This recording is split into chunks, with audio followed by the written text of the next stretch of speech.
This guy tried stealing our card. Are you really gonna do Thief, this? you're gonna get back. Y'all saw me. I Buddies. had my hands up the whole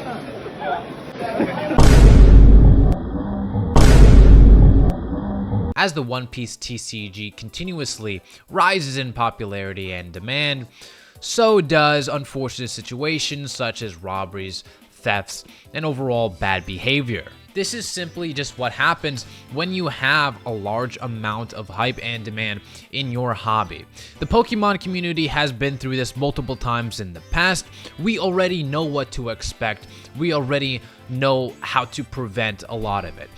It just hasn't worked out very successfully, I'll just tell you that. We know what to do to solve this issue, but nothing happens just because there's just so many people in the hobby. It's just impossible to enforce some sort of protocol to prevent bad stuff from happening. For example, we know ways to stop scalping. Because we can't enforce scalpers from doing whatever they want, what we should do is actually simply stop buying from them. That is the simple way how to stop the issue, but unfortunately, there's a lot of people who will continuously overpay for Pokemon product. That's just a reality we need to live in. Now, today we have an instance of a One Piece TCG robbery. Some kid decided to steal a $2,000 Manga Rare. If you guys don't know what a Manga Rare is, it's the equivalent of a gold Charizard or some other gold card in the Mega Evolution series.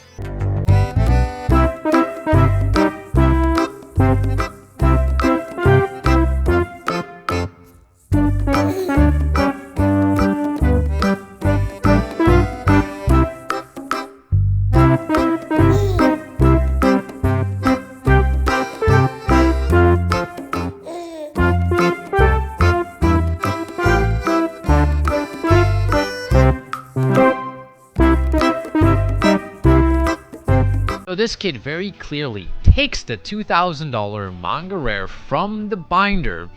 By the way, you probably shouldn't be putting a $2,000 card in the binder. I'm gonna keep it a buck with you.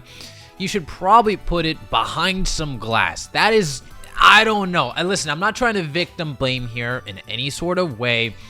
He is absolutely in the wrong for attempting to steal this, but at the same time, you can't really expect yourself to be hyper aware 100% of the time. So if you do want to prevent situations like this, having your high valued cards behind some glass or in a safe place where it can be viewed but not easily stolen is probably a smart move. So this kid in 4K clearly blocks another camera with his box that he is presumably carrying around the show, takes the $2,000 Manga Rare from the binder, and he puts it under other cards that he is carrying around the show. He looks around the table a little bit more, checks out a few other cards to make it a little bit less suspicious, and boom, he takes off. Just imagine how many of these instances occur when they're not actually recorded. And that's the scariest part about this whole entire situation, because a little while ago, about 2 years before vendor POV content really took off, a lot of these situations went under the radar completely. I'm sure there are very high-end vendors who have, hundreds of thousands of dollars who don't even know they were stolen from, because of the sheer amount of cards they have on display. So hopefully what this does is inspire people who don't even produce content in the first place to actually get cameras and security for their cards, just in case these situations do happen, so they have some sort of evidence. Now obviously they confront the person after security was involved, which is smart, because there's actually a lot of people that I've seen on camera too decide to sweep the whole situation under the rug without even calling security, without even making any sort of scene, which is probably the worst thing you could possibly do in this situation. And the kid had the audacity to constantly deny the accusation as if there wasn't a freaking camera that caught his ass in 4K. This is just absolutely astounding to me. It's crazy. And the video continues on, and they say, we found out that this person actually worked at a nearby card shop. Wow, what are the odds of that? When we talked to the shop owner, They mentioned that he suddenly left his job right after what happened. I guess we know why. That is absolutely insane. And you know what? It is probably the most smart thing that this kid decided to do. He knows he's going to be publicly shamed for it, and he knows that if he decides to work at a TCG shop, most likely they will be notified of this and they were going to fire him. So he's probably going to say, you know what, I'm not going to even allow that in the first place. I'm going to just quit because that's going to harm my resume, right? I'll tell you something right now. These people need to be held accountable. And when I mean accountable, I'm not simply saying confronting them about it. I'm not saying a simple stern finger wagging or anything like that. I'm talking about real life consequences. If you do not instill fear in these people, if you do not force them to take accountability for their own mistakes, they will continuously make the same mistakes and bad behavior. And I've seen people, if they do happen to see somebody stealing from them, they just don't do anything about it. And listen, I understand the thought process behind it. You don't want the drama. You don't want to file a police report and have to go through the process of doing that. I understand it is very time consuming and it's just not fun. However, I almost feel, in my personal opinion, that you have the moral obligation to keep these people accountable. I would have just called security.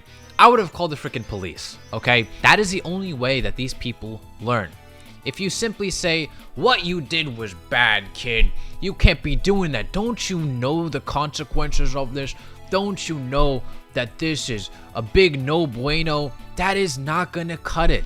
These people do not act rationally. And for some reason, the TCG community is super forgiving of this. Guys, it is $2,000 fucking dollars. That's a lot of money, okay? If a person did this in any other hobby, in any other circumstance, they would be in jail, okay? If this happened at a jewelry shop, they would be in jail. If they did this at a supermarket, they would be in jail. They would get, at the very bare minimum, a misdemeanor. For some reason, despite these cards being so extraordinarily valuable, it just doesn't feel real. It's not as bad as if something else would have been stolen with the equivalent value. And that needs to change. We need to take this very seriously. That is the only way to prevent future instances like this from occurring. Get security cameras. Be very vigilant. Make sure you're not putting $1,000 cards in a fucking binder. I'm sorry, that is not the correct way. And furthermore, when these situations do happen, you need to get the police involved. You need to hold these people accountable. Anyway, that's it. Hope you guys have an amazing rest of your day, and I'll see you later, weebs. Please whatever.